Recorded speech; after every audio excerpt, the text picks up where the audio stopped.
Good morning, guys. In today's video, I'm going to quickly show you what I mean by focused note taking. What is it that I want to see in your notes for you to get a good grade?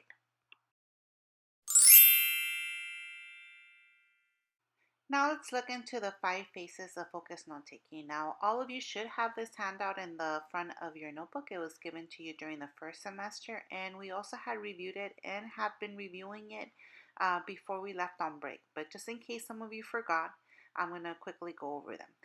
The first stage is taking notes, and you need to select the note-taking format. You're not limited to Cornell notes. If you're comfortable with Cornell notes, by all means use it, but you could use any type of note-taking as long as you have certain elements that I'm going to be discussing. Obviously, when you take notes, you're going to have to make sure you have the title, the date, the essential question is something that is extremely important for focused note-taking. And you copy down the notes. I will be giving you during this time that we're not in school PowerPoints so that you can take those notes down in your own time.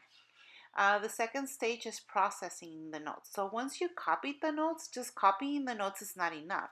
I want you to go and process the notes. And how do I know you did that? How can I see that in your notes? Well, I'm going to notice that you highlighted main ideas, you're circling, you're chunking, and you're adding information to your notes. The third step is connecting with the notes. Here's where I want to see you guys creating questions about your notes and annotations. Those are very important, and I'm going to want at least one annotation per slide. Then the fourth stage is summarizing and reflecting. Here you can do that by answering the essential question. Please make sure you do that. This is a step that a lot of students forget, and I want to make sure that you're not doing that. And the fifth stage of focused note taking is applying learning. How does that one's hard to see, so I don't give you a grade for that, but what it means is that you're saving your notes and you're revisiting them. And usually the application is seen when you guys take a quiz. Obviously, if you take a quiz and you've been reviewing your notes, you're going to do a lot better. Also, if we're doing a project, you go back and use your notes as a tool to help you with that information. So how does this look like? Well, here you have in front of you, actually, these are student notes. This is Jocelyn Ortega's notes, but I am having her as an example because she takes excellent notes. So as you can see on the top, the very top, the red box, you see that she clearly wrote her title and essential question and the date. And then she follows by not only copying all of the notes, but you could see that there's evidence of highlighting the main ideas and underlining the key terms. You can circle them or underline them. It all depends on how you're doing it. She also has in the blue box, you can see that I'm saying annotations.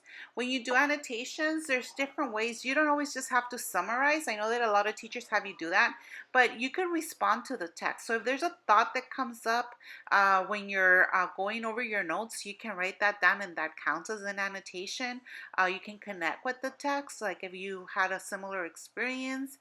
You could visualize, so you could draw a graphic that displays what you learned in that picture. You could also clarify and explain it in your own words. All of this is forms of annotations that you can use. If we look at the green box, she also created questions about the notes. Those are very important, and there's no evidence on this one about it, but something that's key and very important is that you guys answer the essential question. She did it on another page. She didn't do it here, and I just didn't want to put another slide in here for you guys, but make sure at the end you have to summarize or reflect, and the best way to do that is to answer the essential question.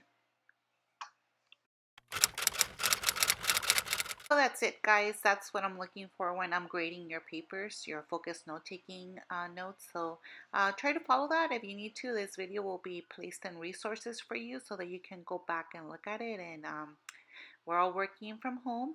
If you have any questions, make sure to message me through Schoology. Thank you and have a good day.